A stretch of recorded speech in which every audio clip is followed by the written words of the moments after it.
What is happening, my people, my people? My name is Justin Woodward, co-founder of Black Voice in Gaming, The Mix, and the nonprofit Experience Studios. It is a scorching, sizzling summer, and we are kicking the door, waving the fofo with our annual Black Voice in Gaming Summer Showcase for 2026. Our mission is simple. We help support and celebrate developers through grants, network connections, publishers, investors, platforms, and of course, the community of you guys and the culture. This BVIG, we are proud to showcase trailers, interviews, and gameplay sessions with some dope developers. Before we get started, we want to thank our sponsors, Raw Fury, Aurora Broadcasting, No Rivals, The Mix, and our broadcasting partners, Summer Game Fest. Thank you guys for supporting us. IGN, Twitch, GameSpot, and Steam. Yes, Steam, please wish list or purchase the games you see in the show through the QR code that pops up. We are coming up on our third year with the XP Fund, where we help fund grants through an accelerator program that will get these games made. If you're interested in supporting these games through charity, please follow the QR code on the screen when it pops up. And if you're interested in investment opportunities, please hit us up as well. Without further delay, I'm gonna pass the mic to Lori and Curtis Baxter to get into the first game. Thanks, Justin. My name is Curtis, and I am joined by my incredible host, a fantastic content creator by the name of... Hi, my name is Lori, and I'm so excited to be here today with you, Curtis, for all of the trailers, all of the announcements. I know, I think it's going to be jam-packed, so I don't know about you, but I want to get right into it. You down with that? Yes, let's do it. All right.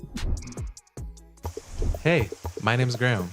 I'm a Jamaican game developer, and this is my cozy island builder, Our Lands. It's a game focused on creativity. No pressure, no rules to follow, just pure vibes. It's up to you to create whatever kind of island you want to make, whether it's a lush forest campsite or a vast deserted island. Our Lands has dozens of things for you to decorate your islands with, and once you take a break from building, even more things are waiting to be found. Just poke around. There are a ton of delightful surprises for you to experience. Now, once you think you're done, show off your hard work by making postcards and sharing them with your friends, because good things should always be shared. Day or night, rain or shine, come and craft your little slice of paradise right here in Our Lands.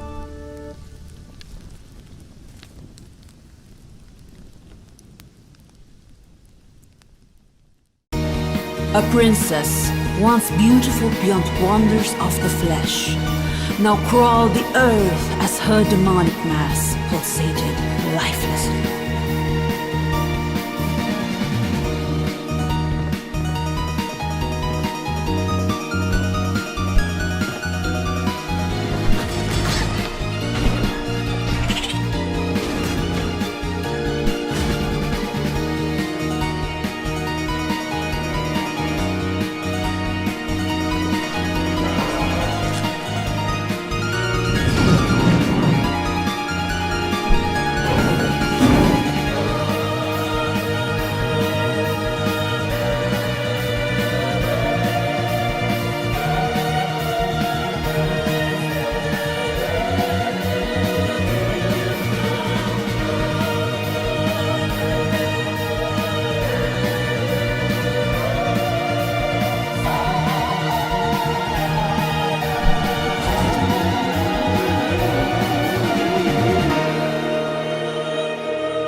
everyone, I'm Thiago Prudente from Mandinga Games. We are indie game developers from Salvador, Bahia, Northeast Brazil, and I'm the lead developer of Black Sailors, Bay of All Saints. I'm here to tell you a bit about the game we are building and why this story matters so much to us. Black Sailor is an adventure RPG with tactical turn-based combat. It's a story during the colonization of Brazil back in the 19th century, about a group of enslaved Africans who refused to accept their fate. So they rebelled, seized control of a slave ship, and became pirates, fighting back against the Portuguese colonial oppression in the Bay of All Saints. It's a decolonial game. That means we are shifting the lenses here. We are so used to seeing history and games told from the perspective of the conqueror or the explorer, but in Black Sailors we flip that logic. We take the power out of the hands of the colonizer and put it in the hands of the enslaved and oppressed. One of the things that drive us is how history is taught. Even in Brazil, our education is often very Eurocentric. We were taught at school that our country was formed by Portuguese, indigenous people, and Africans, as if African was just one big homogeneous block, but that was not the case. The African diaspora was formed by several different ethnicities: Yoruba, Bantu, Fon, and many others. Each had their own unique culture, cosmology, and customs. Some were even rival back in Africa, but they were forced into the same struggle here. The colonizers actually thought mixing different ethnicities would prevent revolt. It's important to understand that Black Sailors is built entirely from an Afro-Brazilian perspective. Our culture is incredibly rich and rooted in African ancestry. But over centuries, we lost the clear lines of what came from each ethnicity. In Black Sailors, we are creating an alternative story, exploring what it would look like if this Afro-Brazilian identity was forged in the fire of a pirate rebellion. We didn't want to just make generic African rebel characters. That's why we are collaborating with historian, specialist in African diaspora in colonial Bahia. We have researched these specific ethnicities to create characters with real, distinct motivations. So in the crew, you will not just find generic Africans. There is a Daomé warrior, a blacksmith from Oyo, a hunter from Ife. You also find people with very different motivations. Some of them just want to go back to Africa. Others want to build a full-scale rebellion and dominate the bay. And some have lost everything and are driven just by revenge. These clashing motivations create dynamic conflict between them that evolve as you play. When the game begins, they have just taken control of the ship. They don't know each other yet, but they quickly realize they will have to overcome their differences if they want to survive. Your role as the player is to manage this crew and assign them to specific functions on the ship. So, if you want the ship to move faster, you need to put more people on the sails. If you want the ship to shoot back, you need to put more people on the guns. This is how you plan your revolution. It's a turn-based strategy experience divided into two phases. First, the planning phase, where you manage your crew, analyze enemy movements, track enemy bullets, and decide your strategy. Then comes the resolution phase, where you watch your decisions play out in real time. As your adventure continues, you upgrade your ship and crew and rescue more people who join your cause. We just announced Black Sailors to the world, and the reaction was intense. We saw a lot of backlash from people who treated the simple act of portraying enslaved people with agency as some kind of agenda, but the support has been even louder. We realized that there is a massive audience of players who are hungry for stories that step outside the Eurocentric power fantasy. Black Sailors is for everyone who wants to see history through a different lenses, a lens of resistance, humanity, and freedom. Thanks for listening, and I can't wait for you all to sail the Bay of All Saints with us.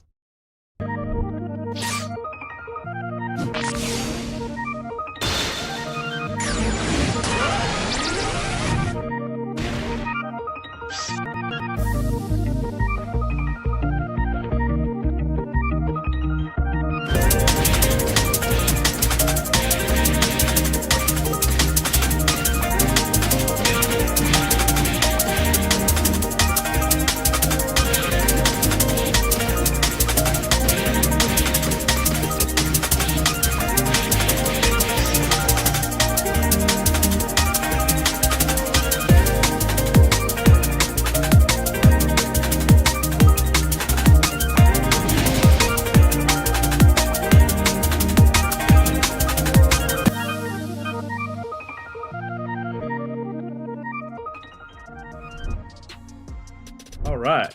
Well, that was an incredible trailer for Netcode Warriors. I am joined by my co-host, Derek Fields, and right now we also happen to have the CEO and game director of Sun Studios, Segun Oshede. How are you? I'm good. I'm good. Glad to be here. How's everybody doing?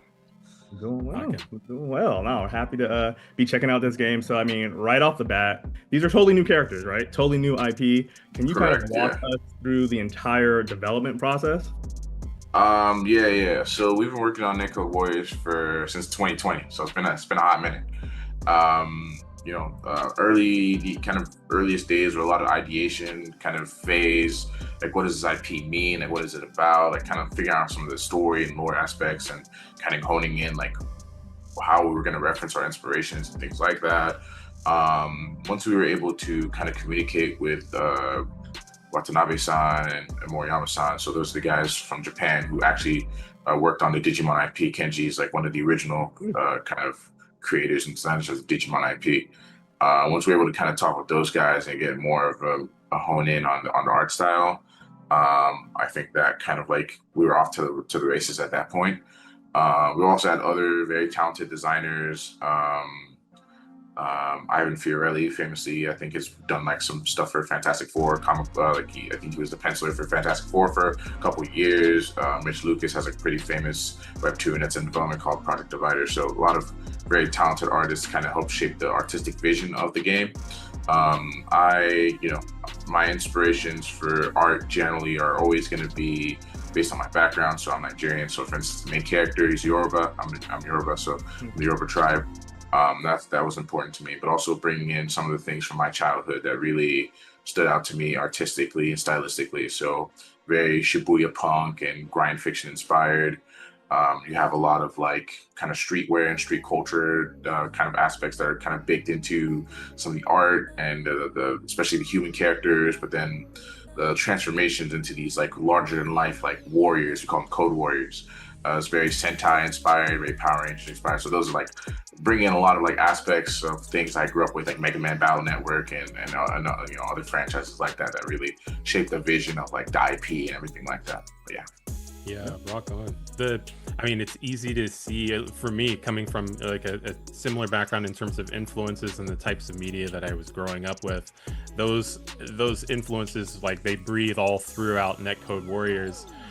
There's something that you nudged on that I would love to hear more about. One of my favorite topics is talking about cultural intersection and how these different inspirations can come together to breathe new life.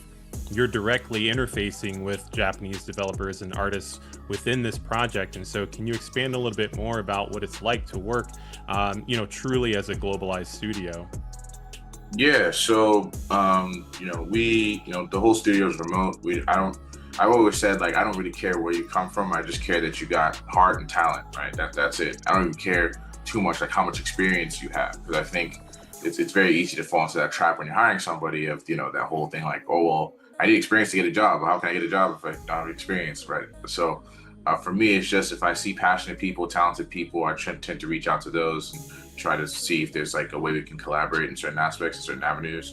In regards to the globalization of everything, people from all over the world, from Spain, from Indonesia, animation team, the riggers, animators from Brazil, and so like your team is kind of worldwide, kind of by necessity, just because we want the best people that we can bring onto the project. In regards to working with the Japanese guys specifically, definitely language barrier was kind of hard to overcome. You're like translating emails back and forth, trying to make sure that you're not saying anything that they can be perceived as like offensive and incorrect. Like you want to make sure you're culturally sensitive to whoever you're speaking to and kind of the background, especially some of these guys who are very well known in the industry for the kind of work they've done.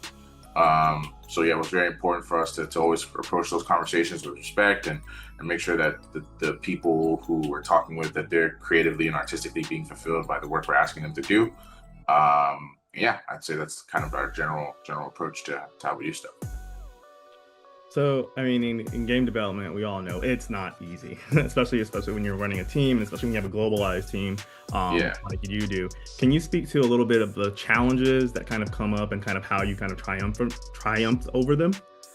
Yeah, I'd be lying if I said I've got this part down 100%. I'm still growing, learning every day. Part of it is just trying to be as flexible as you can with time zones. Time zones can be a big thing, right? Sometimes I just don't get a lot of sleep, because I'm like talking with people in Spain who are 4 hours ahead, or Japan who are 12, 14 hours ahead or whatever, right? So like sometimes it's me being up at 3 a.m. but needing to be up at 8 a.m. to do something, right? So that the reality is like sometimes, it's a grind. It's really hard. It's difficult. It's mentally taxing. I'm sure my girlfriend would love to see me more. But at times, life demands that to achieve greatness, you must do great things, right? So yeah, I hold myself to a very high standard in regards to how I do work and how I operate and everything like that. And I can't expect everybody to put in 100% if I'm not putting in 100%, right? 110%, whatever I have to give, I give.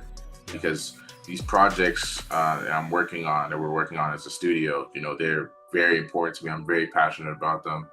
To me, Sun Studios is poised to be like one of the next premier like fighting game developers, at least based out of the West. Right, if we do things correctly, and if we make sure that we're precise and very calculated with how we do things, and that we put our heart into it, so that's kind of my approach to that. As a fighting game, this means that we're entering into the fighting game community and entering into a nuance for things like iframes and move cancellations and like hitbox coordination.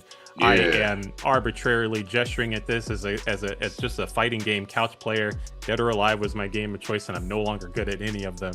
But they bring such a nuance, and so what sort of nuance, emergent outcomes, do you hope comes from Netcode Warriors, and in terms of how people play and engage with this game? Yeah. So Netcode Warriors, right? Obviously, there's the stylistic kind of things that we're referencing, but in regards to the gameplay itself, I think that's actually where it shines, or where its specialness comes from, because we're making an arena fighter, which there's a lot of them out there. Usually based on licensed IP, like your famous anime or whatever. But those games are usually designed for a more casual experience. They're not really designed to be competitively deep. It's more about getting to experience your favorite characters and play them in a way that's easy for you to do, and easy for you to switch from character to character and just do really cool stuff and kind of put it down and like I had a good time or whatever. And that's not really the design goal here. The design goal here is for you to put hundreds, thousands of hours into like the game is like constantly revealing itself to you. And in that kind of design space, arena fighters haven't really had competitive spotlight before. I mean, there's one or two here or there, but they all kind of make compromises to kind of have that conversation with the fighting game community, I would say. And we're kind of looking at things in a sort of a different direction. Obviously, we're trying to incorporate some things like motion inputs are pretty big for us, quarter circles and things like that should just exist more usually in traditional fighting games that tend to not exist in arena fighters. We're putting those in. Charge motions and other things like that. But the idea of what an arena fighter is, or what it can be, is a real expression of freedom of movement in a three-dimensional space that 2D fighters just generally aren't really can't do in the same way, I'd say. And so even the 3D fighters that you're familiar with, like Dead or Alive or Tekken or Virtual Fighter, because jumping usually and crouching share an input, jumping, crouching, and stepping to the side share an input that limits how quickly you can move in and out of the foreground. And it's mostly about moving forward and backwards quickly with intervals of that. That's why there's high level techniques about stepping out of the foreground. Netcode Warrior kind of approaches it more like there's a real freedom of movement, and the skill and depth is how the decisions you're making based on that movement. You can move wherever you want, but are you moving in the right place at the right time? You can move quickly, but are you quickly adjusting to what your opponent is doing and things like that? So that's kind of the design space that we're in regards to what Netcode Warriors is and what it can be. I love that. We spoke a little bit earlier just about this being, again, a new IP that no one's seen before. Let's say we're fast forward, game is out, it's doing amazing, as I'm sure it will. Fandoms love to interact with their favorite characters. Do the Sun Studios have any kind of aspirations to take those characters and develop them for other forms of media? And like, what does that success look like for you? Yeah, this is something I've thought about loosely. I haven't put too much thought into it, to be honest. But from what I've thought about, I do think like a companion manga makes a lot of sense. Like a one-shot manga, I think would be really, really succinct with the art style and the inspirations and everything like that. Would make a ton of sense. I think animation, like a short film, could also do wonders. I think also there's various opportunities because the designs are so wild and so like dynamic, and there's obviously licensing opportunities, like clothing, merchandise could be cool. The human characters have these very tech wear kind of inspired outfits, so something that kind of leads into that I think could be interesting as well. But yeah, mostly like manga, animation, novelization. I mean, those are all like valid avenues that one could pursue, or one that we thought about to some degree, but haven't put too much thought into because we're just really focused on making a good game with a good story first. Something I want to make sure is that I don't want people to feel like, oh, like I didn't get this, like I have to go do homework elsewhere to understand like the game I just played, like or the story mode I just played, or to understand the characters that I was interacting with. If that makes sense. Like we want like a full story experience, right? Like in Netcode Warriors. So really quick before I let you get up in, Derek, I want to know. All right, are you keeping the story under wraps, or can you speak a little bit to the story a little bit right here? Because I'm a story guy.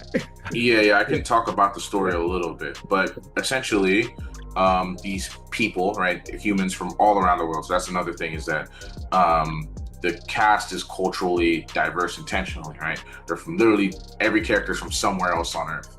Right, main characters from Nigeria. We got somebody from the Scandinavian region, some Japanese, some Taiwanese. Like American. Like they're all from different walks of life, from different parts of the world. They all one day, by happenstance, get like sucked into this alternate world called the network, right? And the network is essentially this living, sort of breathing world. Like when sometimes in lore and fantasy, you talk about like Gaia, Earth, as like a living, breathing thing. In this alternate dimension, that world is like alive, basically. And it's overseen by an entity called the Sovereign. And essentially, the laws of physics are kind of inverted in this alternate dimension to where energy is an infinite thing, but physical matter is like more limited than it is here. The humans kind of quickly realize that like, oh, if we could funnel this energy to Earth, then we would have potentially unlimited energy, and shenanigans ensue. That's basically the kind of surface level gist of the story. Love it. Love a good story, and I'm glad that you expand on that a little bit. It relates in a lot of what I was thinking about. There was a nugget that you mentioned about the story, about a lot to do with the game's identity and the expectation of players committing an amount of time to it so that they don't feel like that they have to do homework outside of the game to drive a connection with it. Games now are emerging in a space where let me rephrase and say, all media is emerging into a space where they are competing with each other. So whether you're a game or a cartoon or a movie, the attention space is like a continuously crowded economy. And so, looking to keep your players in this environment in hopes that they will dedicate that time and expand upon the story. It sounds like a huge undertaking, one that it commands, standing out with some of these other arena fighters that you were pointing to. What do you think about that? Emerging into a saturated space, emerging into a space where, the goal of keeping players attuned to the game is going to be really important. Are there other elements that are going along with the story to keep people coming back for more? Yeah, I think the big thing, like the competitive kind of drive, the game needs to be deep, right? From a competitive standpoint to have a sustainable player base, that sustains over time. I think another thing also is like at this point with most fighting games, like you need to show your player base that you're gonna put more time into it outside of just the initial release. So you're gonna expect like some kind of downloadable content, whether it's more characters and things like that down the line, which are all things, conversations we're having and plans we're making. I obviously can't speak to anything definitively like that at this time, but all conversations we're having about how to make sure that Netcode Warriors is it's not just a game, it's an intellectual property, right? That can extend past just the game itself, right? You know, like whether, you know, we get to make like a Netcode Warriors 2 or 3 or whatever, right? Like we've already had conversations about some of the story elements that would play into Netcode Warriors 2 if we got to make that. And we have some very interesting kind of, you know, fighting games are very hard to market.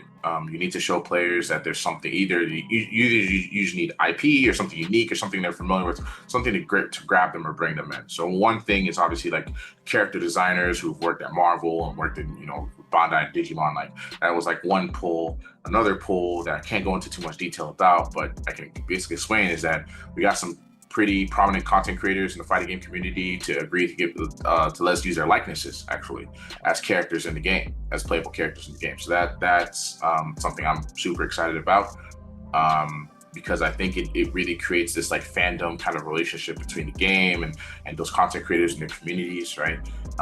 That I think will really, you know, accent kind of the IP in an interesting way.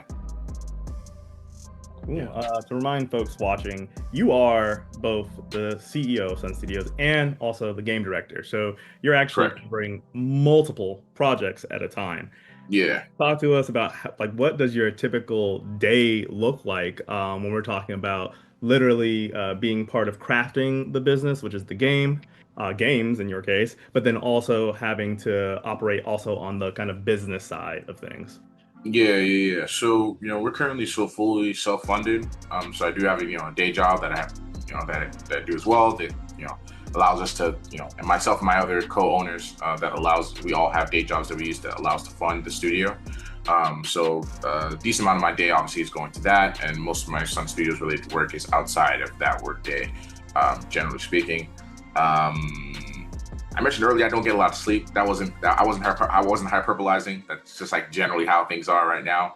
I'm the game director on both this and our other fighting game project, Saturday and Battle Manga. So I'm the game director on both of those projects at the same time, and so that does demand a lot of my attention because a lot of people, you know, need information about what to do, when to do it, and kind of, you know, making sure we hit our deadlines, our marketing kind of goals, and everything like that. So those are kind of different kind of facets that play into how my schedule lines up, but I don't have a specific, like, here's what I do at 8 a.m. and here's what I do, and, you know, because sometimes, like, you know, things are the way they are, you know.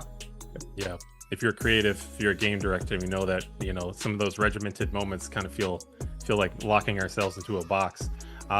Jesse, it's been a pleasure to learn more about Netcode Warriors and understand what you and Sun Studios are doing for not only this, but the other projects that have been alluded to during this conversation. With the limited time that we've had, I've already learned so much, but is there anything that we maybe didn't get a chance to cover that you would like players to know about before we wrap up? Yeah, I think, you know, for us specifically, marketing has been a thing that we would like to do more of, right? I think we're planning on setting up, I mean, by the time this goes out, we probably should have like a Discord server people can join to kind of have community and talk with each other about the game and the characters that have been revealed and have more speculation about the story and different things like that. We want to, you know, kind of announce some of the voice actors that we kind of had conversations with and cast for some of the roles and as well. So yeah, the game's kind of ramping up and the development's kind of ramping up in a very interesting way. I obviously cannot give a definitive release date for the game at this time, but the plan is to release it next year at some point. That I can say that now. Yeah. Next year, that's the plan. Rock on. Yeah.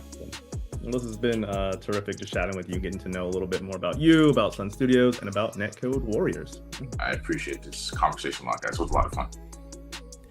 If you like what we're doing, then scan the QR code and consider supporting the XP Fund, which helps provide grants to underrepresented indie developers to help move their projects across the next stage of development. Now, let's get back to some more trailers.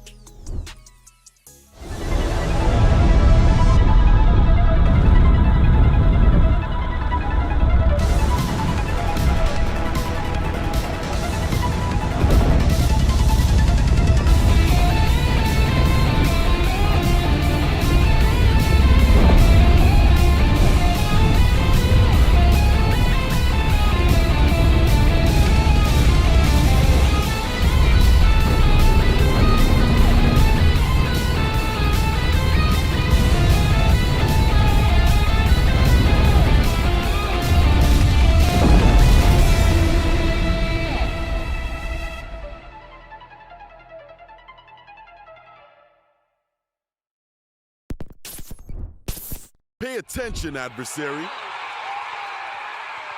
can't let it end here. This time will be different.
It's time for a new hero.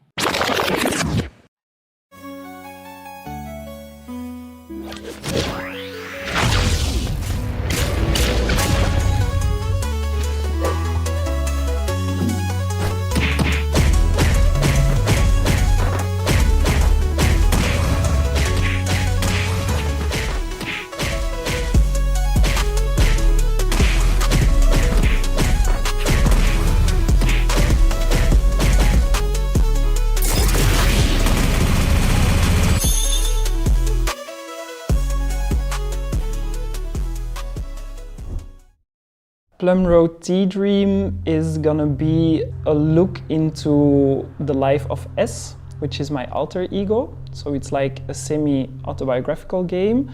And S makes these virtual spaces for themselves that they call sanctuaries, out of a wish or a need for a world that is more safe, or for a world that accommodates better for grief and sadness, or for a world where they can imagine versions of themselves that like somehow find a hard time existing in real life. My name is Samuel Baido. I'm 33 years old. I'm based in Antwerp, Belgium. I work as a theater maker, performer, and mentor. And in the last 3-4 years, I've also been working as a game designer. I think it's a game that can be enjoyed by experienced players, but also by people that have no previous experience with video gaming. Next to walking being the main action, some of the things you will come across are like interactable words like read or sit or listen. Those are like some of the interactions you can do in the game. So it's rather simple. I think it's really about the experience, about getting to know the story of S, and spending time in these virtual sanctuaries. There are sanctuaries created for rest, sleep, and dreams, but there is also a sanctuary that kind of encapsulates a painful, even traumatic memory, I would say. There is a sanctuary that questions how we can grieve for people that we don't know but feel close to or feel connected to. So this is like almost a game inside of a game. It's just a circle of chairs with names on them, but I'll read out the little plaque with information. Sit with them. I hope to turn this into a game one day. A game where you walk and encounter names on chairs. A list of names of people of color in Belgium who were killed by the police. I wonder what it would be like to sit with them around a campfire. There is the home world that connects all of the sanctuaries, and in the home world, different iterations of S live. I call them NPCs, non-playable characters. And you can chat with them, and a big part of the game is actually to kind of help them get unstuck or to help them heal in some kind of way. I think the game is important to me for many different reasons. The creation of the game was really triggered by this traumatic event that's out of my youth that surfaced during the lockdown. A very painful rupture that I had with my father because of my sexuality. And already very early on, because of playtesting the game or kind of having these open door moments where people could come and test the game, I noticed that it really resonated with a lot of people, and that the game opened for them maybe some ways of like reflecting or philosophizing on the topics that it offers. I would get messages that would be like, wow, you inspired me to start writing again, like I'm journaling again. Somehow sharing this very personal story made a lot of people feel really seen. I also think Plum Road Tea Dream is important to me because it's like this hugely collaborative work. There are often comments on this work of like, whoa, I never thought about making games by 3D scanning clay sculptures that you make in real life. Or we also made this theater piece out of Plum Road Tea Dream, and there people are like, okay, you're using a video game as a medium for a live performance. I've never seen this. So I also think we pushed some boundaries in some ways and kind of bridged the game sector and the arts a little bit more. And we're just hoping that a lot of people find their way to it, play it, and enjoy it, and that it triggers something for them, that they get something out of it.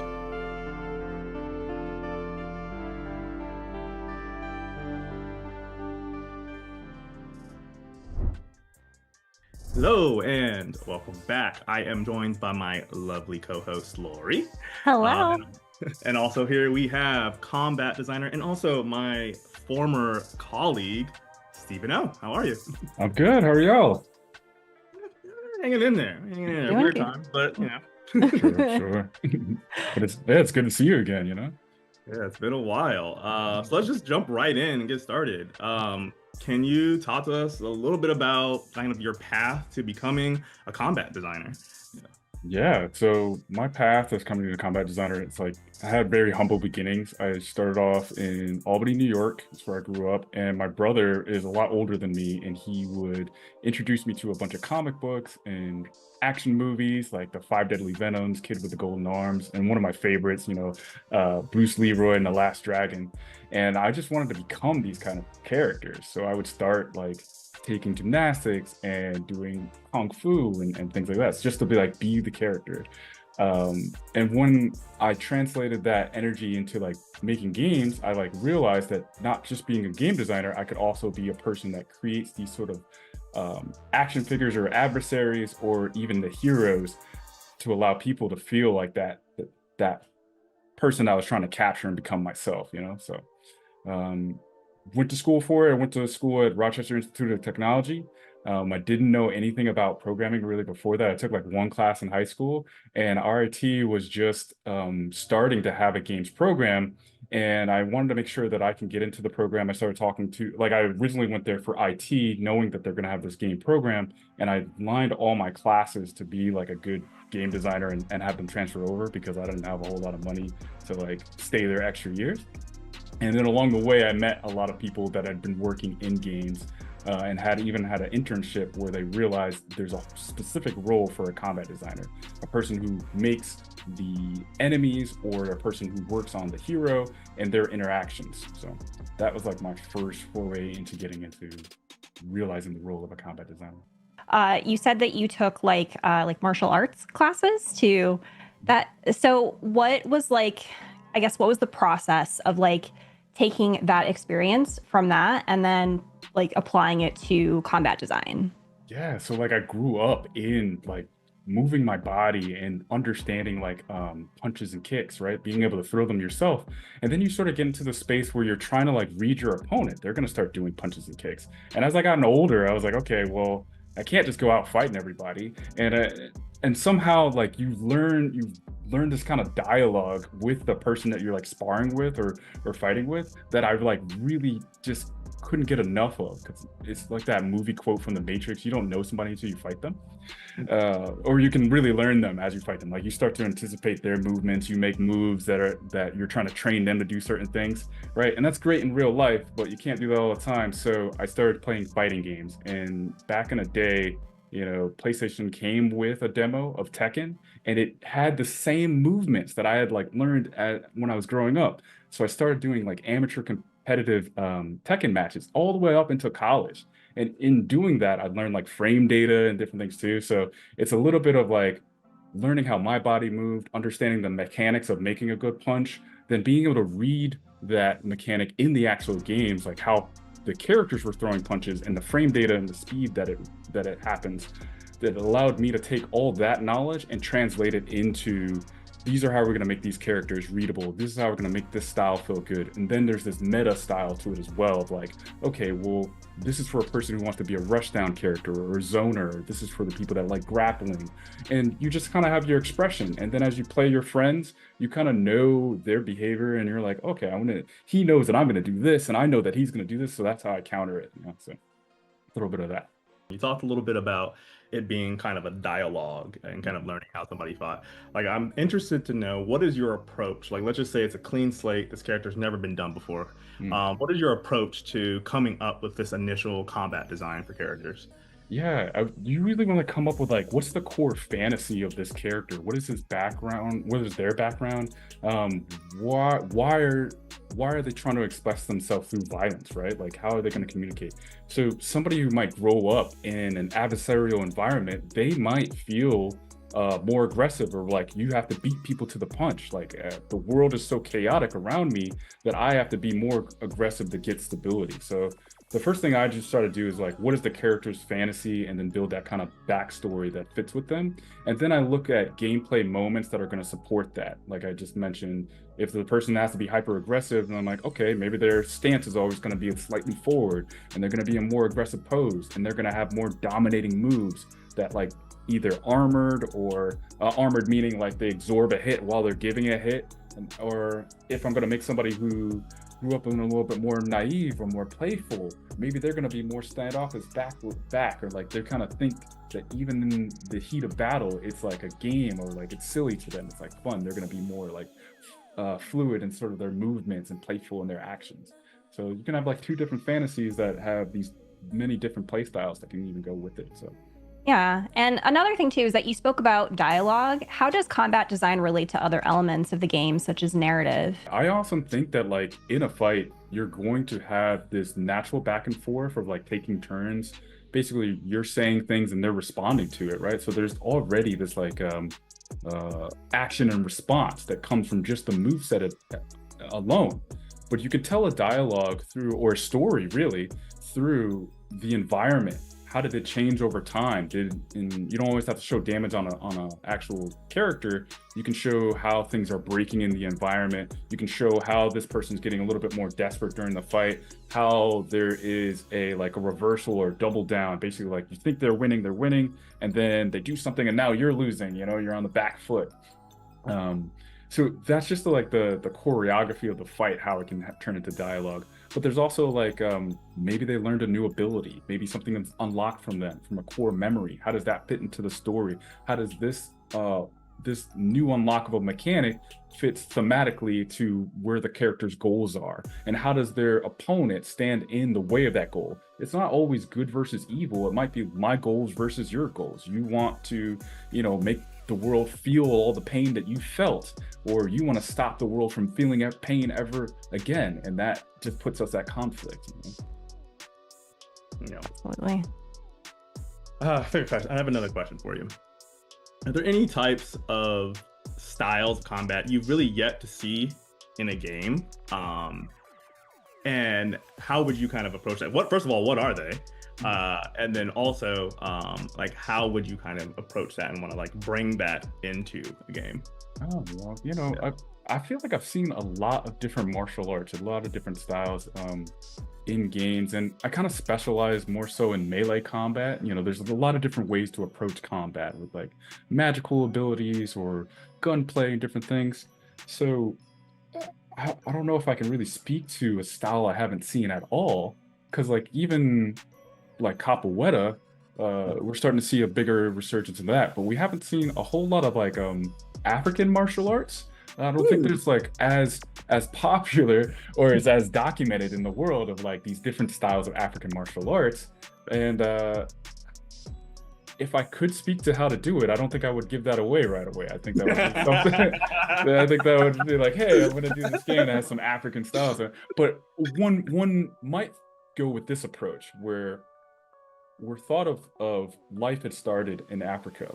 What if the original African martial art is what it brings in all these other different styles? Like basically the style that you know, whether it be Muay Thai, Taekwondo, or Taido, or something like that, evolved from that style, that original martial arts style, and that expressive style. So, you know, how could you make this a like interesting origin style that like encompasses the different things? So it's like, oh, you thought you knew this, but like I invented it, and I actually didn't share with you all the pieces. You just have like a fragment of everything I know. Yeah. Just like you didn't share all the ideas that you have right now with us. I get it. All right. That's a freebie. Like you can try to do that. Go ahead and try. The other idea. Yeah. Talk after the call. You know. I got you. So I kind of wanted to go back to when you were talking about your like taking martial arts and whatnot. What was your favorite like martial arts, I guess, inspired piece of media, like as in like a film or a video game that like really inspired, you know, you as a combat designer? Oh yeah, there's several. I mean, even to this day, like I love John Wick movies. I love all these other new action films that are coming out. The earliest ones for me would have to be like Kid with the Golden Arms or Five Deadly Venoms. Five Deadly Venoms is sort of like your Avengers before they were Avengers, right? Like you have these 5 different styles that had these like tropes and things with them, but you start to get the super abilities, the centipede really fast, the snake agile, the toad invulnerable, right? And how do they play together? So that was influential about like, how do you come up with different techniques that speak to the theme of the character that you're making, and then how can they be opposed to each other even if they've like learned from the same school? But the other one that was super influential to me, and I feel like it spawned like Dragon Ball Z in a way, is got to be The Last Dragon, right? Like it's a cult classic. Maybe it's not the absolute best movie on the planet, right? But there's so many things about the character progression. Like you're already a master, but it's inside, or you know, you need to break through these own limitations that you have. And the glow is totally going Super Saiyan, and that's like a designer signature that I put in a lot of characters that I worked on. If you know, you know, like a lot of the things that I worked on, they eventually get the glow or go Super Saiyan, right? So those are a couple. I mean, there's so many more. The Raid for me, On Bak. I train Muay Thai to this day because of On Bak and things like that. So yeah. Oh, the raid is intense. It's anxiety. It's fast Yeah. paced. So good. Speaking of just the titles you've worked on, you've worked extensively in a lot of different games. Would you mind telling an audience a little bit more about some of those games that you've had the luxury of working on? Yeah, absolutely. So I started making games I've been making games for over 10 years now, a bunch of little indie games, Mech Knight Chronicles to working on Project Spark to Fat Princess Adventures. But I think my big break was actually working on God of War 2018. I joined the team at a part of the projects where I had a lot of influence over the encounters, and they really liked what I did, so they brought me back to be working on the grunts or like more basic units. So first I worked on how, with this new camera, how we're going to have these fights be readable and digestible and feel good. And then I worked on how do we make these creatures fit into this world a little better, and mini bosses and bosses. So I worked on Ragnarok and then the DLC Valhalla, where I combined both my encounters knowledge and my character creature making knowledge. And then I wanted to take all the things that I learned by hanging out with Kratos and some of the fantastic people at Sony Santa Monica to work on Black Panther. And that's where we got to hang out a little bit. And I learned so much on that team, but sadly, you know, we can't really talk about it or show it or do anything about that. So now I'm just helping other studios with their projects, some big projects that are unannounced. So I won't be able to talk about them too much, but it's similar to the things that I've learned along the way so far. Do you have any favorite combat moments among the games you've contributed to? Oh yeah, there's so many. Let me try to pick one. This is a huge moment for me on God of War 2018. I'm responsible for a lot of deaths in the basically Draugr pit. So that's where the bridge breaks and Atreus falls down, and then Kratos jumps in to jump down. And there are 3 heavy Draugrs that spawn in that fight, and that massacre a lot of people. So in playtest data, we see a heavy drop off of like people struggling with that part. But once you get past that, you're prepared for the rest of the game. Like once you're able to overcome that challenge, you have all the tools that you need to beat the game. So even though it is a frustrating moment for a lot of people, I think it did help a lot of people get into learn to play the actual game instead of relying on like first tier tactics, like early tactics. The other moment on 2018 that I really enjoy is actually right in front of the stonemason fight. There's 3 different superpower Draugrs that come out, and you think that this is kind of the fight. These 3 units on their own can make an interesting encounter. But actually, we bring back an old trope from the previous God of War games where we spawn a large creature. It used to be a Cyclops. For us, it was an ogre. And then we spawn another ogre. So right when you think like you fought this one challenging fight to like now there's an ogre, and then there's like 2 ogres. How am I ever going to do this? But it's set up in such a way that the pacing of the encounter empowers you to get over it. So you're at first you should feel the threat of it, but as you overcome that fight, you're like, oh yeah, I am awesome. I am the God of War. I totally like can handle all these things. So those 2 moments, like frustrating moment that turns into like now you have the skills to beat the game, and then I was scared, but it's actually a totally doable fight. How do you balance that? Because as you know, we've worked on projects together, and sometimes fine-tuning and balancing encounters and combat can prove to be a challenge in and of itself. So kind of what's your approach to just making sure things just feel good? Yeah. So my approach to like making things feel good is first, just like I always tune or start fighting an encounter with the most basic things. Like I always just use basic attacks, and if I'm making a creature or a boss or an encounter, I always should be able to defeat it with just pressing the simple attack button, blocking and dodging, and take 0 damage. That lets me know that the animations are readable, the pacing is correct. Maybe there's if I do get hit, then like, okay, I need to like time out, or I need to put a piece of health or something that you can like recharge yourself into the fight. And then the other parts is just like thinking about the fairness and the fatigue that you might have after seeing X amount of units, X amount of heavy fights, X amount of times where you needed to parry or in one particular encounter, and how much time that encounter is going to be. So if you're fighting a boss, maybe that's 4 minutes, and I'm like, all right, well, I need to balance. I have to play this with my very basic defending, punching, and not get hit for 4 minutes straight. That could be really taxing for somebody. So how do I make the character interesting enough in those 4 minutes that somebody's not overstimulated or fatigued by doing all the actions that they have to do? So it's super high level. I'd love to go into more detail about it, but like that's kind of where I start. No, I appreciate that. No, good. Yeah.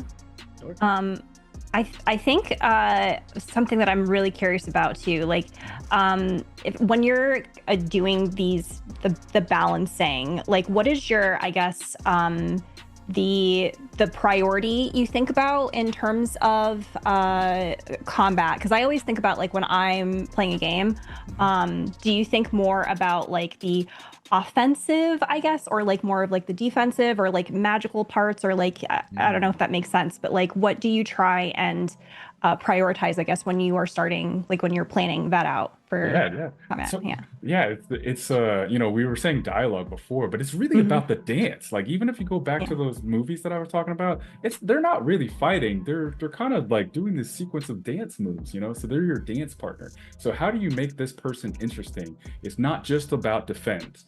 If the player's just defending, then that doesn't feel really good. I'm just kind of waiting for my turn, and then I parry, and then I just beat them up or something, right? So what other action verbs can we get? I need to dodge out of the way. Sometimes I need to parry. Is this my opportunity to take my turn back? Can I do this risky thing sometimes? If I do the risky thing sometimes and I win, great. But sometimes I do the risky thing and I get punished. And I was like, I shouldn't have been able to do that. And that needs to be clear. So my priorities start off with, how do we make this dance interesting? Both the player and the combatant have verbs where they can go back and forth with each other. How do I make it readable is the second part. Now that we have those verbs, you need to defend at this time. I need to signal to you that this is the move that you need to get out of the way of. And then this is the move that you need to block, or this is the move that you need to interrupt, right? And then the third part is like, well, how much damage or like how many tries do you get at those attempts? If the player is getting hit once and the game is over, that can be really stressful. But maybe some attacks are more punishing than others. So now that's that signature kind of, and sometimes we call it like the signature kill move, where it's like, I need to watch out for that because it's just going to level me, you know? So, and then you just want to make that like a part of that core kit, that was the one interesting thing that I had to remember. And maybe I have a signature move too that I want to land. I need to be able to cleave him, but which way is he going to dodge? Is he going to left or right? And I feel really good when I pick the right correction, the right side. Steven, it is always a pleasure to kind of hear you dive into the nitty gritty of combat design. I've heard it several times, and every single time I feel like I leave learning something new. So thank you so much for joining us. Where can people find you on the internet? Yeah, you can find me on my LinkedIn, Stephen O with GBA, and I'm happy to help you craft battles that everybody can win. And it's always great meeting you guys. Thanks for having me. I'm back again to remind you of the XP Fund, because your contributions can help get the next great indie game off the ground. Consider supporting by scanning the QR code. Granny used to tell me all manner of stories about rolling calf and how I'm used to start the countryside. About River Mama and the golden table she had take time guard out by Flatbridge. About the 3-foot horse and him not afraid of moonlight. About Old Hig who are gallivant all night without sleep. About Crocodile Man and how you know for answer me if him nap 3 times. She even tell you about the La Diablesse with her 1 cow hoof and wide brim hats. How about how Sly Mongoose teeth out one of the man righteous chicken then? Hey, those were good times, you know? Good times.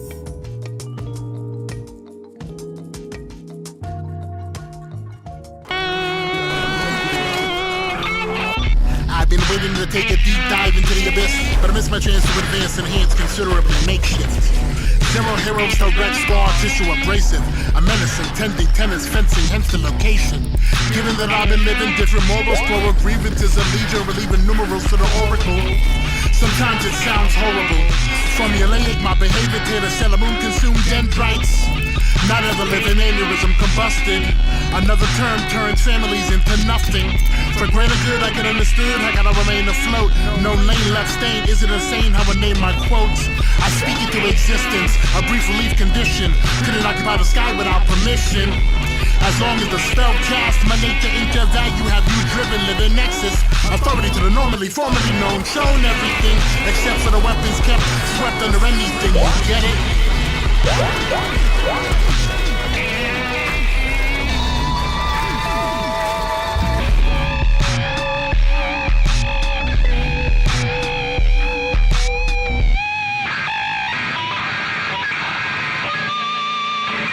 My name's Xavier B. Johnson, and this is Diesel Nights.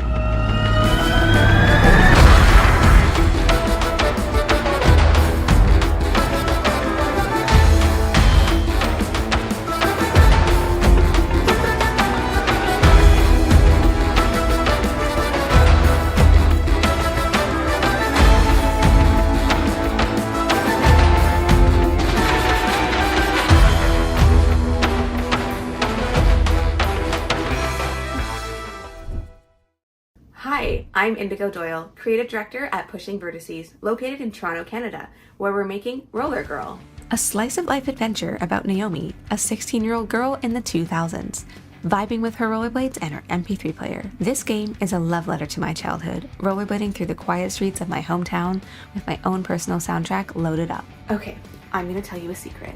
I love rollerblading and music. And that's why we spent a long time perfecting the movement in the game to make it feel smooth and purposeful. And when it comes to music, I always have a soundtrack for how I'm feeling. In Roller Girl, the music is linked to the mood of the game. Changing the playlist changes your perception of the world, from happy to sad. The mood influences other characters' responses to you and your dialogue options. Key story moments also impact the mood. We are curating a soundtrack inspired by 2000s pop punk by connecting with local indie bands. So far, we're featuring artists Narima and King Fabs. There's something about the way it feels to effortlessly glide down a smooth street. Your favorite music playing in your earbuds, and for a moment, it's like time stops, and you're just in a flow state. That's what Roller Girl represents. Your wheels on, your music up, and the freedom to move. The freedom to explore and learn about yourself as you go. You start the game having just gotten your first car, which breaks down immediately. Desperate for cash to fix it, you lace up your rollerblades and grab your MP3 player. You do odd jobs around town, stumble into a romance, and uncover a juicy town mystery. I don't know about you, but I used to spend a lot of time in my head. Back in the day, I would rollerblade around my hometown inventing backstories for my neighbors. There's a certain charm to small towns, and I can't wait for you to poke around and find the little stories I've hidden behind fences and around corners.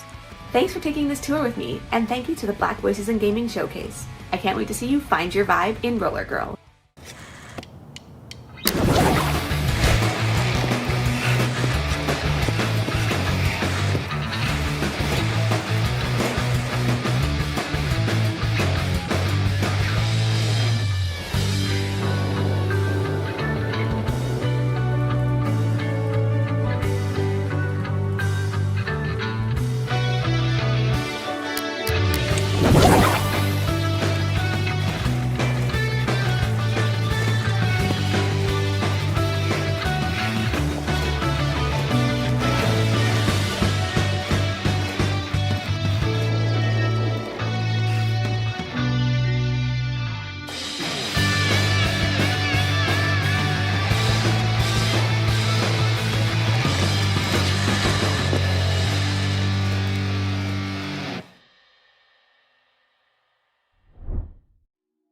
We are back with Black Voice in Game. You see how that we just like push right into it. I am here with Lizette and Marcus Montgomery, Cornerstone Studios, and they are working on your first game as a studio, which is Carrier Cuties. It has like a really interesting premise to it for sure. But I want to know how you guys started Cornerstone Studios, because it's like you guys are like super vets. Even I'm like, just the stuff that you guys have done, it puts me in awe. So can you guys talk about how you started the studio and a little bit about your backgrounds? Yeah, we're not new to this. We've been doing this for almost 3 decades. Some of us have been doing it for 3 decades. So we've worked in console, AAA, small studios, and we were kind of at a point in our careers where we were trying to figure out what was next. We've worked with the biggest titles and the biggest IPs in the world, so we thought the next step for us was making our own IP and starting our own studio. That's super awesome. And kind of what led you to, you guys know I'm a big fighting game fan. It's like my favorite genre. I play every fighting game. How did you kind of come up with this style of game and kind of want to make a fighting game for your first title? A lot of this comes back inherently, I'm come from that arcade area. That arcade era where fighting games was really prevalent. I like that twitch, fast responsive sort of gameplay. It's a lot of the games I've worked on prior have had that. And so this is kind of just falls into that pocket. To really get into what inspired this, I think, Lisette, maybe we should talk about our grandson a bit. Mm-hmm. Yeah, we've got a grandson, he's 6. And one of the things we love to do is like break out old consoles and old games and just have fun with him and relive the nostalgia of, us playing as a child with our grandson. And one day we broke out the Dreamcast and put in Power Stone, and we were just having a blast. Particularly my grandson Mars, was having an amazing time. And we were like, what happened to this game and why hasn't it come back? And everyone we talk to has like such affinity for it. They're like, oh, I remember that game. Yeah. And they get this like the total like twinkly eye look to it. And I'm like, so what happened? And I was like, well, maybe if we bring this back with like a fresh IP and make it like, update the mechanics and, bring it into an area where co-play and like team-based mechanics are sort of like pushed a little bit further. And so, that's how kind of got the ball rolling. It was just a fun playtime with our grandson. That's amazing. And you were mentioning this earlier, you have a collection of like a vast collection of games? Been collecting games for a very, very long time. We've, between the different eras, we even go back to the Atari, but the Dreamcast, PlayStation 1, Saturn games. Saturn? That's awesome. Cool. Yeah. My first job in the industry was at Sega. And so, really? Yes, so I have a huge affinity for Sega and their the litany of games that they have. But we've been collecting and carrying a bunch of different digital and physical media for a while, so our collection is pretty big. So, it also doesn't help that you have like an encyclopedic knowledge of game design. So that also really helps. I may need to hit you up about that. Not for my own, resources and whatnot. No, that's really cool. So if you're looking at your library of games and your grandson, was a little bit frustrated at some of the games that he's playing, what made you decide to pick this one? From, You're just like, do you remember this particular Power Stone? And you're just like, with kids, you expose them to a lot of different things. You never know what's going to stick. And, so we're always, since he comes over and plays with us, there's certain things he likes and certain things, he wants to play just because he's familiar with them. But we also want to expose him to new things. And, the Dreamcast is one of those things. And Power Stone is one of the many things that we, tried. But that was one of the first things that he really attached. And he would ask about it. And it was, a lot of it also is because I have the old arcade stick as well. So you had the arcade stick? Yeah. And he saw the stick and he was like, what's that? And I was like, come, son, let me show you that must what this is about. Yeah, fantastic to expose. Exactly. Yeah, that's great. And we really love the fact that we found something we could connect with him. And we find that to be a very unique experience. And we want to make sure that, how can we replicate that, not just for us, but for other people as well? There's a lot of nostalgia around these sort of games. And, people of our age may want to be able to share it with the kids that they have. And we think that we have a unique way to kind of bridge that intergenerational play. That's cool. So rolling into this, Lisette, how did you come up with this particular game? And then can you talk about the premise of it, because it's extremely interesting. I think all good games that kind of hit the zeitgeist often reflect like the conversation we're currently having, and the conversation we're all currently having is AI. So like a 90s rap song. So I was like, let's and there's those assumptions that we all come to, which is like, we're all going to eventually be killed by robots. So let's just play out to the worst scenario what that may look like and make it absurd and stupid. So I started thinking about what a post-AI world looked like, and I'm like, well, our pets are still here, so of course they'd be the ones who take over the world. What would that look like, and what would they do with their free time? And then you start doing these really silly like world and logic exercises, and then you end up with some really wild story, and that's kind of how we ended up here. Curator Cuties takes place in the future, where AI does what AI is going to do, and eventually humans are extinct. And our pets essentially become sentient and take over the world we've left behind. And they build battle bots in the shape of their former owners to battle out their primitive instincts.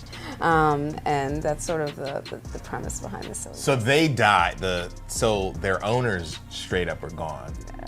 And then they're just like remembering their humans. Yes. Did the pets didn't kill them? AI killed them. Yeah, AI killed them. Because I'm like, this is so sad.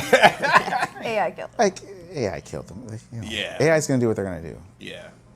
So let's jump into it. We're gonna play, and then I think it would be really interesting to just kind of go over the character design, the pet design, and then kind of your approach to art, and that kind of thing. So I'm gonna try to play and talk at the same time. I will give you some tips as we're playing. Okay. Just press X and Y a lot, and you'll be fine. Okay, so what's the character? So this particular character. This is essentially our boxer and our boxer. So essentially, the boxer pet is piloting his humek, as we call it. Humek. And essentially, they appear as humans at first, and as you sort of unlock super modes, their robot abilities reveal themselves to you. That's cool. So you guys have pets, dogs? Yes, we do. Because the scoop. That's notorious. That's when you're like, when you're like, what the hell are you It's doing? time for a bath. Yeah, it's you gotta handle that. You gotta handle that in pleasant ways. But we really want to pull in the humor as much as we can of the characters that we have. And while this is still early, we want to be able to represent the humor and the character and the humanity of it all. So very much like the classic Power Stone game, you've got dive kicks. You can pick up and push different objects in the world. You can pick up tables, throw them at your opponent. Ooh. There's hazards in the world as well. Throw your opponent into the stove. If you hit them against that wall, you'll also see the barrels knocked out on them. So you can also use the world to your advantage. So I have like homing gloves. Yeah, the rocket fists. So how did I get this power up right here? So there's power cells, like as you finish, much like the classic game, there's power cells that will spawn across the map. And if you're able to pick up 3, you're able to then transform into what would be eventually your pet mech. That's not represented in this prototype build, but that is something that we will have in the future. Wait, what does that mean? What do you mean? So currently, when you get your 3 power stones, you stay in your boxer form, but we are debuting a new character with the new build where you're actually going to switch into your pet mech form. Really? So you're going to have more pet-like abilities once you get your super moves. Oh, I got deaded. You can see the pet mech in our current trailer. Oh, okay. Oh, that's right. Okay, that's awesome. Which we will debut, or we already have debuted. I mean, you guys debuted it, so you'll be able to see it. Yeah. People who were on site at the mix were able to see the actual maquette that I built for it. Oh, that was cool. So talk a little bit about like the kind of practical creation of the characters. Yeah, so one of the things when we were talking about what we wanted to do in the studio, I also wanted to change my process of how I created characters and assets, and try to take advantage of, all this new technology we have with photogrammetry, and my natural ability to sculpt with physical material and clay. So I'm building all the characters in physical clay, scanning them in using photogrammetry, retopologizing them, and then animating them for for combat.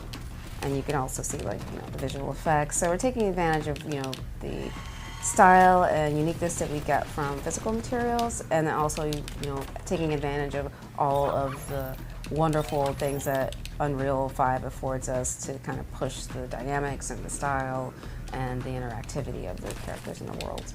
So it's been, it's a nice mix for me where I get to get physical and use my hands, and then I can get digital and take advantage of, the advantages that come with that.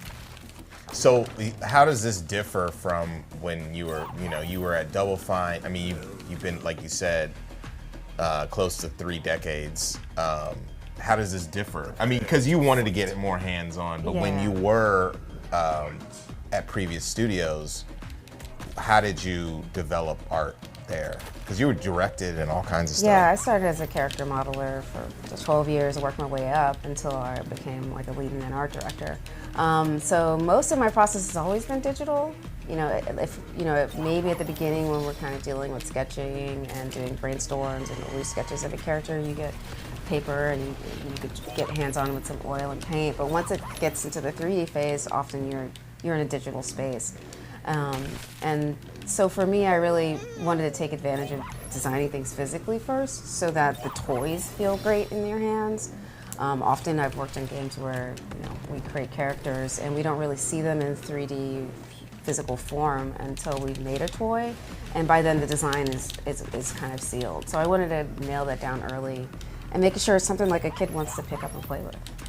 So you're thinking of like just in general the 360 aspect of how the game will feel, not only as a game, but also if kids want to play it, and then probably animation and like just different mediums. Is that?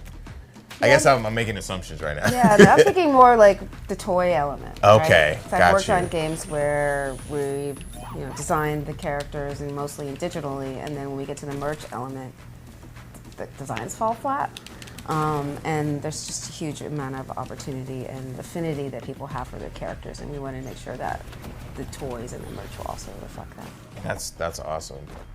Tell me a little bit about the Waffle House, because that's a very iconic cultural situation. You know what I'm saying?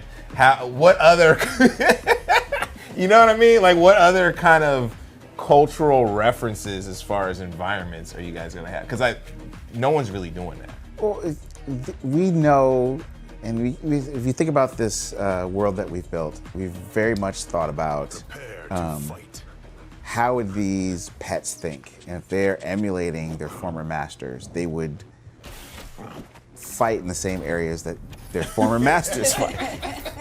So, Waffle House, Black Friday. Black Friday at the Wolf Mart or something like that? Exactly. The county fair. The county fair.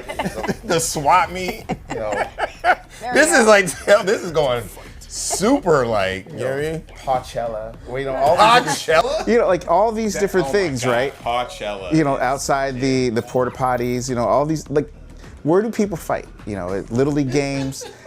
Little League games. So, but the thing is, this is kind of an extraction. Paul Warner? Exactly. It's an extraction of where would people fight. Well, essentially, if AI engulfed all of World Star, where would it tell you to fight?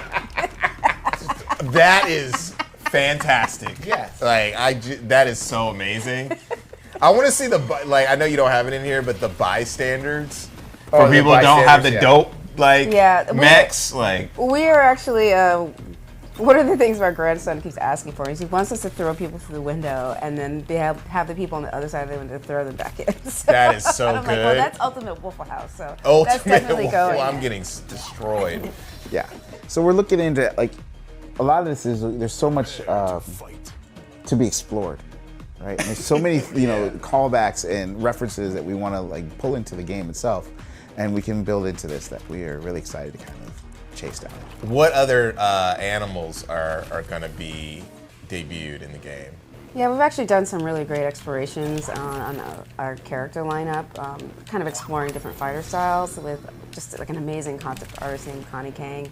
She, one of her books is called Metamorphia, and she kind of focuses on this really great translation of animals into human.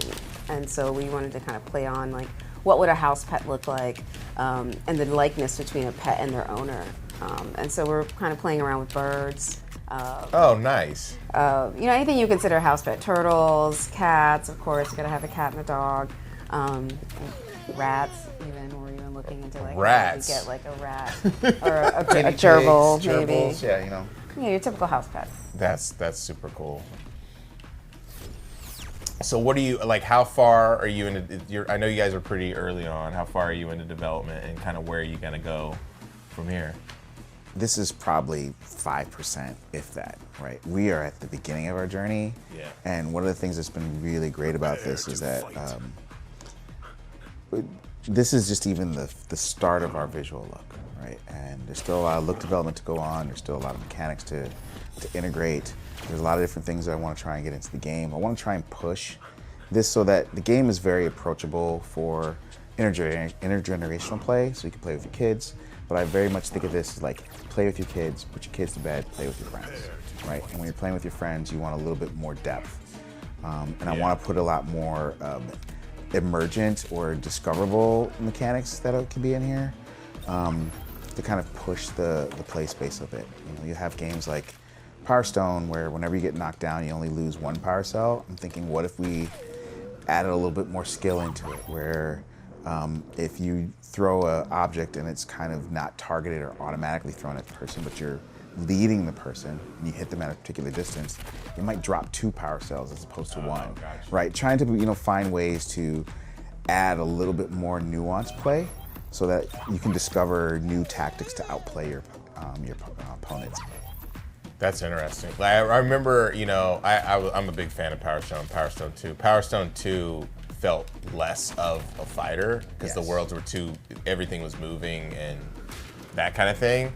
But it'd be interesting to see what you guys do with the environments, even extending and that kind of thing. So that's awesome. One of the best things I think about Power Stone 1 or that sort of thing is we want to make sure that the game is focused on defeating the other team and working together with your partner to make that happen, right? The arena itself is a character, and we want to make sure that the arena kind of shines as well. Being able to kind of expand the play space, think of like being able to knock people through walls, as we talked about earlier, through the window, and then be able to fight in a parking lot, right? So there's a lot of places to take this game and to explore different mechanics and different events. Yeah, we really want to make sure the environment feels dynamic and that you can throw a character in front of a moving subway train, for example, to kind of time a hazard. So we're kind of really looking at making the arena a character all its own, and that it adds a level of randomness that makes every match fun. Yeah, and the pets aren't going to get hurt. Of course, that's why they're in the box. Okay, that's not your pet. Yeah, because I was about to say, you throwing it in front of a subway, you can't. No. You can't. You can pet the pet mechs, but they're box. Yeah, okay. Yeah. So where can we find out more about Carrier Cuties, Cornerstone? You can find our Steam page, Carrier Cuties, Pets and Mechs, but we also have a site that you can go to. It's really easy. Stone Int Studio.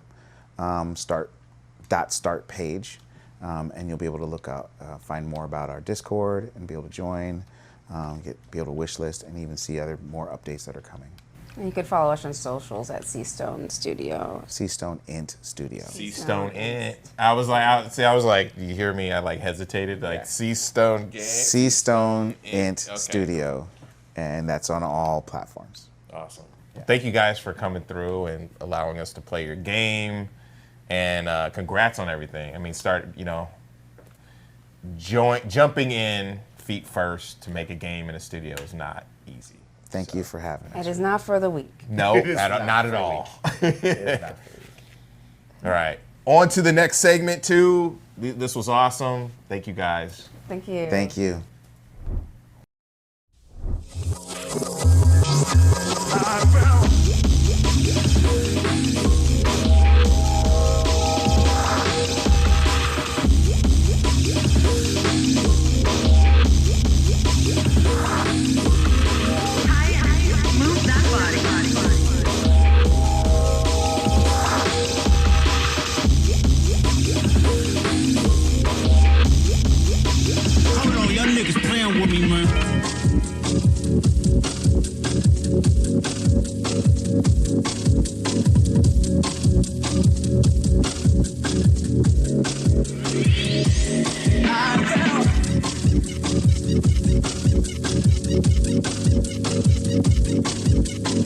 Let's get fired up.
Excited for all of them, but like, what was your favorite? I think my standout would have to be Jay and Silent Bob. I mean, I'm a longtime Jay and Silent Bob fan, so just that nostalgia alone was enough to get me pumped up and excited, for sure.